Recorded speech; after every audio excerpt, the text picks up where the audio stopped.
আমরা আজকে কথা বলবো উদ্যোক্তা ভূমির সেক্রেটারি মাসুমা আক্তার মিথিলা আপুর সাথে। আপু কেমন আছেন? এই তো ভালো আছি, ধন্যবাদ। আপনি কেমন আছেন? আলহামদুলিল্লাহ ভালো আছি। এটা হচ্ছে খুবই আড্ডার মতো করে কথা বলা, একটু গল্প করবো আপুর সাথে। আপুর সাথে আমার আরো একটি প্রোগ্রামে দেখা হয়েছিল, সেটা শীতের হাওয়া ছিল। আর এখন আজ আমরা বসেছি শরতের হাওয়া। শরতের হাওয়া। আপু মানে এনভায়রনমেন্টটা কিন্তু খুবই দুর্দান্ত। আচ্ছা, আপনি শরতের যে আকাশ, সুনীল আকাশ হচ্ছে, মেঘ উড়ে যাচ্ছে, তারপর হচ্ছে একটু নীল বর্ণ হয়ে আছে, আর হালকা বাতাস বইছে, সব মিলে কেমন লাগছে? অসাধারণ লাগছে। আর আমাদের এবারে শরতের হাওয়া, মানে আমাদের শরতের হাওয়া সিজন 2 এরকম একটা লুক্রেটিভ জায়গায় খুব, মানে আমরা আমাদের প্রোগ্রামগুলো আমরা চেষ্টাও করি প্লেসটাও ভাবে। শীতের হাওয়াটা যেমন চারুকলা ইনস্টিটিউটে হয়েছিল, ওই গ্যালারিটাতে আর কোনোদিন হবে কিনা জানি না। মানে উই ওয়ার ভেরি ব্লেসড যে ওরকম একটা জায়গা আমরা উদ্যোক্তাদের নিয়ে প্রোগ্রাম করতে পেরেছি। অ্যাট দ্য সেম টাইম বিশ্ব সাহিত্য কেন্দ্র একটা আন্তর্জাতিক মানের একটা ইনস্টিটিউশন, তো এখানেও এদের আর্ট গ্যালারিতে আমরা আজকে প্রায় 21 জন উদ্যোক্তাকে নিয়ে উদ্যোক্তা ভূমি এবারের শরতের হাওয়া সিজন 2 নামে এক্সিবিশনের 4, 5, 6 সেপ্টেম্বর ডাক দিয়েছি আমরা। 3 দিন হবে। 3 দিন হবে। আচ্ছা আচ্ছা। এইবার হচ্ছে আগে যে প্রোগ্রামটি ছিল, যেটা শীতের হাওয়া যেটা ছিল, সেটা তো আমরা দেখলাম যে বাঙালিদের যে প্রোডাক্টগুলো আছে, বিশেষ করে হচ্ছে অনেকগুলো হাতে তৈরি আছে, তারপর হচ্ছে আমাদের যেগুলো ঐতিহ্যকে ধারণ করে, এরকম কিছু প্রোডাক্ট নিয়ে হচ্ছে এবারও তার মানে ব্যতিক্রম না।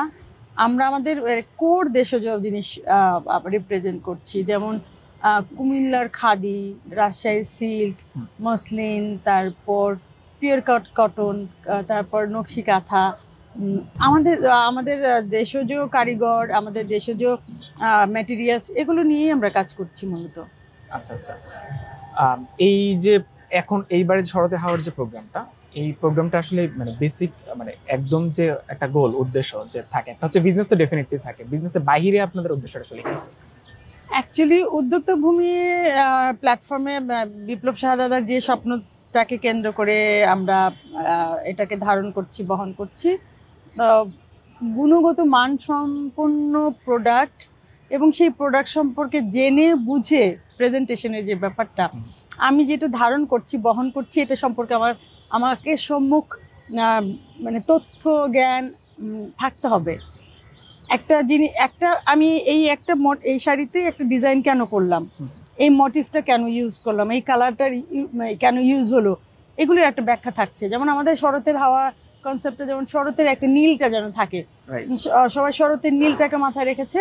পাশাপাশি এই শরতের সাথে সাথেই আমাদের দুর্গাপূজা একটা বড় উৎসব বাঙালি সংস্কৃতির মধ্যে, তো ওটাকেও আমরা ধারণ করেছি। আমরা অনেকেই পোশাকে এটাকে বিভিন্নভাবে এটার মানে প্রতিফলনটা ঘটানোর চেষ্টা করেছি। তো সবচেয়ে বড় কথা যে দেশে মানসম্পন্ন আপনার উদ্যোক্তা বিনির্মাণে উদ্যোক্তা ভূমি সেই চেষ্টাটা চালিয়ে যাচ্ছে। পাশাপাশি উদ্যোক্তা ভূমির সদস্য যারা, এই উদ্যোক্তাদের তাদের অধিকার এবং তাদের আইন, উদ্যোক্তার অধিকার এবং উদ্যোক্তার আইন নিয়ে তাদেরকে ব্যাপকভাবে জানানো এবং তাদেরকে এই আইনি সাপোর্ট দেওয়ার জন্য উদ্যোক্তা ভূমি 24 আওয়ার্স। নারীদের ব্যাপারগুলো একটু বেশি ফোকাস, আমি আসলে মানে হ্যাঁ, ফোকাস তো দেখানো যাচ্ছে, কিন্তু আমি সবসময় বিশ্বাস করি এটা আসলে নারী পুরুষের ভারসাম্য নিয়ে পৃথিবী চলছে। একটা নারী ছাড়া পুরুষ অচল, একটা পুরুষ ছাড়াও নারী অচল। সো আমি মানে নারী বিদ্বেষী না, আমি আবার নারীবাদী না। মনে হয় অনেক ক্ষেত্রে যে মানে হচ্ছে পুরো যে মহাবিশ্বতে একটা ব্যালেন্সের মধ্যে দিয়ে চলে, আমাদের ব্যক্তিগত জীবন, পারিবারিক জীবন, সামাজিক রাষ্ট্র, সব জায়গায় একটা ব্যালেন্সের মধ্যে দুর্বল থাকে বলেই একটু সফট কর্নারটা থাকে। কিন্তু আমি সবসময় বিশ্বাস করি যে নারী পুরুষ পাশাপাশি মানে চলতে পারলেই সেখানে সফলতা আসে। আপু আচ্ছা, এই জায়গায় একটু কথা বলি যে আসলে নারী দুর্বল বা পুরুষ সবল ব্যাপারটা ওই জায়গায় আমার কাছে মনে হচ্ছে কম্পেয়ার করাটাই উচিত না। হ্যাঁ, এক্স্যাক্টলি, আমি আপনার সাথে একমত। আসলে ওই যে সোসাইটিতে চলতে যে মানে রিফ্লেকশনটা পড়ে যায়, ওই আবেগেই হয়তো বা মানে প্রকাশটা পেয়ে যায়। আসলে এটাকে আলাদা করবার কোনো সুযোগ নেই, এটা প্রকৃতিগতভাবেই মানে এস্টাবলিশ। একটা পুরুষ যেমন সে তেমন, একটা নারী যেমন সে তেমন, মানে এটা কোনো রিপ্লেসমেন্ট তো কখনোই হয় না বা কখনোই সম্ভব না। এটা আমরা মানে আমাদের কালচারগতভাবে আমরা কেন জানি হচ্ছে নারীকে পুরুষের প্রতিপক্ষ, পুরুষকে নারীর একটা প্রতিপক্ষ হিসাবে দাঁড় করিয়ে ফেলার চেষ্টা করছি। আপনি মানে ধরেন আমি ব্যক্তিগতভাবে যদি বলি যে আজকে আমার এই লাইফে মানে ধরেন আমি অনেক উত্থান পতনের মধ্যে দিয়ে এসেছি। আমি সর্বশেষ আমার 2022 সালে আমি একটা মানে ক্যান্সার সার্ভাইভার। তো ওই সময়টা থেকে শুরু করে বা আমার জীবনে নানান রকমের ঘাত প্রতিঘাত ঘটেছে, কিন্তু আমার কাছে ঘুরে ফিরে আমি ইন্সপিরেশন হিসেবে আমার লাইফে একটা পুরস্কার একটা সবসময় ছিলই। আচ্ছা আচ্ছা, বাবা, ভাই, স্বামী, প্রেমিক যাই বলেন, মানে আমি যেরকম দেখি বন্ধু, যে মানে একটা পুরুষের সফলতার পিছনেও একজন নারীর মানে উপাখ্যান থাকে। একটা মানে নারীর আপনার উঠে আসার পেছনে একজন পুরুষের একটা উপাখ্যান থাকে, আমি এটা বিশ্বাস করি। আপু এটা হচ্ছে একদম বাস্তবতার সাথে মিলে যায়। আমি যদি হচ্ছে একটু বলতে চাই যে ধরেন যে আমাদের জন্মের পর থেকে ছেলেদের আমরা হচ্ছে আমাদের মায়েরা হচ্ছে আমাদেরকে ইন্সপিরেশন দিয়ে হচ্ছে বড় করে, এবং এরপর একটা স্টেজ পার হয়, সেটা হচ্ছে পরবর্তীতে আমাদের একটা লাইফ পার্টনার আসে এবং সে আমাদেরকে ইন্সপায়ার করে। সেম ভাবে হচ্ছে নারীর ক্ষেত্রে এটা হয়, বাবা তাকে ইন্সপিরেশন দিয়ে নিয়ে আসে, তারপর তাকে হচ্ছে আরেকজনের হাতে তুলে দেয়, তারপর সে হচ্ছে তাকে ইন্সপিরেশন দিয়ে, তাকে হচ্ছে মোটিভেশন দিয়ে কিংবা হচ্ছে সাপোর্ট দিয়ে একটা জায়গায় নিয়ে যায়। সুতরাং এই জায়গাটা আমরা কম্পেয়ার করার দরকারই হয় না যে কে দুর্বল বা কে সবল, প্রত্যেকের জায়গাটা আলাদা। অ্যাকচুয়ালি আমাদের হয় কি যে নারীরাই নারীদের পিছিয়ে পড়ার পেছনে অনেক বড় কারণ আমি মনে করি। আর তারপরে আমাদের দেশের নারীরা তো এখন অনেক বেশি মানে অগ্রগামী বলবো। আর নারীদের স্বাবলম্বী হওয়াটা অনেক জরুরি। আর যেটা হয় কি আমাদের নারীরা আসলে মানে প্রকৃতিগত ভাবেই কোমলমতি, ঠিক আছে, মানে প্রকৃতি তাদেরকে অনেক সফট করেই তৈরি করেছে। তো ওই সফটনেসটা মানে যদি একেবারেই শুদ্ধ প্রাকৃতিক থাকতে আসলে আমাদের সোসাইটিতে পুরুষ বলেন আদার্স নারী বলেন, আমি ধরেন একটা পরিবারের মেয়ে, আমি একটা পরিবারের মা, আমি একটা পরিবারের মানে মানে বৌমা বলে, আমার একটা নারীর নানান রকমের মানে ভূমিকায় শেষ তার লাইফ সাইকেলটা চলে। অ্যাট দ্য সেম টাইম একটা পুরুষেরও তাই। সো ওই নারীর যে চারপাশটা যাদেরকে নিয়ে কেন্দ্র করে বেড়ে ওঠে, সবাই সবার প্রতি একটু সহনশীল হলে ব্যালেন্সিংটা খুব সুন্দর হয় আর কি দিন শেষে। হ্যাঁ হ্যাঁ, রাইট, এক্স্যাক্টলি। মিথিলা, পারো হচ্ছে দু একটা প্রশ্ন করে ফেলি, যেহেতু হচ্ছে আমরা গল্প করতে শুরুই করেছি আপুর সাথে। প্রশ্নটার জায়গাটা হচ্ছে আপনি তো অনেকদিন ধরে কাজ করে আসছেন, অ্যাডভোকেট হিসেবেও কাজ করে আসছেন, তারপর হচ্ছে পাশাপাশি উদ্যোক্তাদের নিয়েও কাজ করে আসছেন, এবং হচ্ছে আপনি আবার বললেন যে আপনি হচ্ছে সার্ভাইভ করে আসছেন, আপনি হচ্ছে ক্যান্সারে আক্রান্ত ছিলেন। এখন কি অবস্থা তাহলে? আসলে কি মানে যারা সার্ভাইভ করে যায় তারা সারা জীবন এক ধরনের শারীরিক মানে সীমাবদ্ধতা নিয়েই তাদের সামনে চলতে হয়, এবং দেখা যায় মানে সার্ভাইভ করার পরবর্তীতে ওটার সাথে মানে রেফারেন্স হিসেবে একটার পর একটা এক ধরনের কমপ্লিকেশন একটার পর একটা তৈরি হতে থাকে। একটা ঘাটতি যেহেতু হয়ে যায়, শরীরে একটা জার্ম যখন মানে বাসা বাঁধে, সেই জার্মটাকে আপনি অপারেট করলেন, কিন্তু ও যে শরীরের ভিতরে যে ধরনের একটা ইম্প্যাক্ট ফেলে, এটা আজীবন বহন করে চলতে হয়। আর অ্যাজ এ ক্যান্সার সার্ভাইভার এটা আমি ফিল করছি। আর লাস্ট 2 ইয়ার্স মানে অত করি নাই,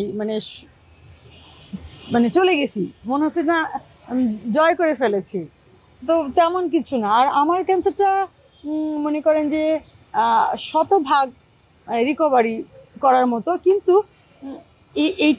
এটার আবার সাইড এফেক্ট যেটা, এটা সারা জীবন আপনাকে একদম আর একটা নীরব ক্যান্সারের মতো নিয়ে যাবে। আমার এটার জন্য যেমন আমাকে প্রতি মাসে বিভিন্ন ধরনের টেস্ট করতে হয়, এটা আরেক বিড়ম্বনা, মানে পাহারা দেওয়া, এইটা একটা ইমব্যালেন্স হচ্ছে, ওইটা ইমব্যালেন্স হলেই শরীরে এক ধরনের মানে রিপারকাশন শুরু হয়ে যায়।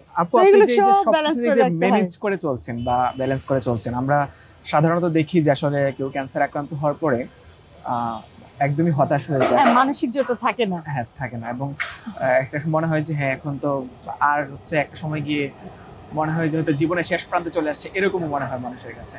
তো এত কিছুর মধ্য দিয়ে তারপর হচ্ছে আপনি অ্যাডভোকেট, তারপর হচ্ছে নারীদের নিয়ে কাজ করছেন, পুরুষদের নিয়ে কাজ করছেন, উদ্যোক্তাদের নিয়ে কাজ করছেন, ব্যালেন্স করে চলছেন। এইটার শক্তির উৎসটা আসলে কি আপনার? অ্যাকচুয়ালি কি, সবাই যখন গিভ আপ করে এই সিচুয়েশন গুলোতে, আমি তখন মানে মানে টার্ন নিয়েছি আর কি।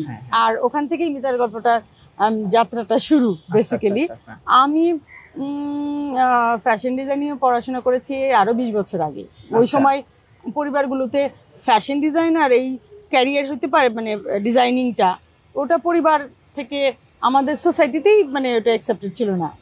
মানে মানুষ মানে পরিবারগুলো সবসময় সিকিউরিটি খুঁজতো, মানে স্কুল টিচার হতে হবে, ব্যাংকার হতে হবে, এই ধরনের আর কি, ডাক্তার হতে হবে, ইঞ্জিনিয়ার হতে হবে, একদম সিলেক্টিভ কিছু জিনিস। আমার আসলে আমি লয়ার হব, দ্যাট ওয়াজ মানে আমার মানে ডেফিনিট একটা ভাবনা ছিল। আমার বাবা চাইতেন আমি ডাক্তার হব, কিন্তু আমি চাইতাম যে আমি লয়ার হব। যদিও মানে বাস্তবতায় এসে দেখছি যে আসলে আমি নারীদের জন্যই কাজ করতে চাইতাম ছোটবেলার থেকে। তো আজকে একটা মামলা করলাম, ফাইলিংটা হলো, এটা কবে শেষ হবে আমি জানি না। সো এইটা আমাকে খুব মানে পীড়া দিচ্ছিল। আচ্ছা, জজ কোর্টে আমি প্র্যাকটিস করেছি, তখন সবকিছু মিলে মনে হয়েছে যে আমি মনে হয় এখানে পারবো না, আর আমার মানে স্বপ্নটা কিছু ভঙ্গ হচ্ছিল। তখন আমি মনে করেন যে একেবারেই কর্পোরেট সাইডে চলে আসলাম, ব্যবসা বাণিজ্য নিয়ে, যে আইনটা ওটা নিয়ে মানে বিজনেস ল নিয়ে আপনার হচ্ছে আমি তখন থেকেই কর্পোরেট সাইডে প্র্যাকটিস করি এবং উদ্যোক্তাদের নিয়ে কাজ করি। যদি বলেন আমার শুরুটাই হয়েছিল যে মানে industry based, private limited company, public limited company, joint venture company, partnership, এগুলো ওই জায়গাগুলোর সাথে কাজ করতে করতে আমি যেহেতু উদ্যোক্তাদের নিয়ে আগে থেকে একটু মানে ট্রেনিং প্রোগ্রামটা আমি করেছি, উদ্যোক্তাদের উদ্যোগ রিলেটেড যে ট্রেনিং প্রোগ্রামগুলো, এরপর থেকে আমার কাছে মনে হয়েছে যে এই আমাদের আইন সম্পর্কে তথ্যগত মানে যে অপ্রতুলতা, জানার যে সীমাবদ্ধতা, এখান থেকে আমাদের আসলে বিজনেস প্ল্যানটা ঠিক থাকে না। আচ্ছা আচ্ছা, পরিকল্পনাটা ঠিক থাকে না। পরিকল্পনাটা যদি সঠিক হয়, যেমন আমি গতকালকে একটু বলছিলাম যে উদ্যোক্তার ট্যাক্স প্ল্যানিং। সো আমরা তো আমি এটা বিশ্বাস করি যে আমি হিউজ ইনকাম করব, আমি হিউজ পরিমাণে গভর্নমেন্টকে রেভিনিউ পেতে সহযোগিতা করব।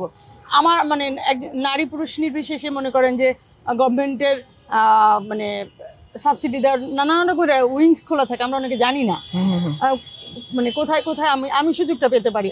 আমি যদি আইনটা মেনে চলি, আমি যদি কর দেই, আমি রিবেট পাবো, আমি অনেক জায়গা থেকে সুযোগ সুবিধা নিতে পারবো। এখন যদি বলি, যেটা একটু অনেকটা ওপেন ফিল্ড হয়, যে আপনি আপনার বিজনেস ব্রেক ইভেনে আসতেও তো সময় লাগে। এই সময়টা যদি আপনি পরিকল্পনাটা না করতে পারেন যে আপনি কবে নাগাদ ট্যাক্সেবল ইনকাম আপনার হবে, ওই একটাও তো পরিকল্পনা থাকতে হবে। বা আমি ট্যাক্স দিব না, ধরেন আমি খুব মানে অফেন্সিভ বললাম যে আমি ট্যাক্স দিব না, আমি কতদিন দিব না। যদি দিব না বলি, তাহলে কিন্তু সেটাও আমাকে কমপ্লায়েন্সটা ঠিক করে যেতে হবে। তো আমাদের এই ভুলগুলি সবাই করে, যে এই কমপ্লায়েন্সটা ঠিকঠাক হয় না। এমন হয় যে শুধু মানে কমপ্লায়েন্সটা ঠিক রাখে না এবং সে জানে না, তার ঘটনাটাও সত্য, ধরেন তার প্রফিট হয় নাই, ঠিকঠাক কমপ্লায়েন্স রেডি হয় নাই, সে জানে না বলেই তাকে দেখা গেল যে গভর্নমেন্টের কাছে একটা বড় রকমের একটা পেনাল্টি দিতে হলো।